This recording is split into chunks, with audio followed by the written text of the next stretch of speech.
প্রতি বছর হজ করতে গিয়ে মারা যান অনেক যাত্রী। চলতি বছরও হজ পালন করতে গিয়ে এখন পর্যন্ত মৃত্যু হয়েছে অনেকের। এর মধ্যে 14 জন জর্ডানের নাগরিক, মৃত বাকি 5 জন ইরানের। রোববার এক বিবৃতিতে এ তথ্য নিশ্চিত করে দেশ দুটি। এ বিষয়ে এক বিবৃতিতে আম্মান জানায়, প্রাণ হারানোর পাশাপাশি নিখোঁজও রয়েছেন অনেকে। ইরানের রেড ক্রিসেন্ট জানায়, মক্কা ও মদিনায় এখন পর্যন্ত বেশ কয়েকজন ইরানি নাগরিকের মৃত্যু হয়েছে, যদিও তাদের মৃত্যুর কারণ উল্লেখ করেনি কোনো দেশ। এসব হজযাত্রীদের বিষয়ে কোনো তথ্য দেয়নি সৌদি আরবও। চলতি বছর হজের সময় 40 ডিগ্রি অতিক্রম করে মক্কা ও মদিনার তাপমাত্রা। অতিরিক্ত তাপমাত্রার বিষয়ে দেশটির কর্তৃপক্ষ হাজিদের আগেই সতর্ক করেন, গরম থেকে বাঁচতে দেন বেশ কিছু পরামর্শও।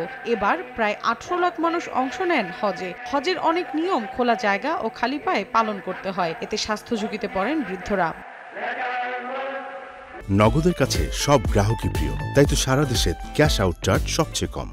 গেল বছর হজের সময় প্রাণ হারিয়েছিলেন অন্তত 240 জন মানুষ। তাদের অধিকাংশই ছিলেন ইন্দোনেশিয়ার নাগরিক। বিভিন্ন দেশের সরকারের দেয়া তথ্যের ভিত্তিতে জানা গেছে এই পরিসংখ্যান। অতিরিক্ত গরমে অসুস্থ হয়ে হাসপাতালে ভর্তি হয়েছিলেন 10,000-এর বেশি মানুষ, যাদের বেশিরভাগই ছিল হিটস্ট্রোকের শিকার। এবছর এখন পর্যন্ত 16 বাংলাদেশি হজযাত্রীর মৃত্যু হয়েছে।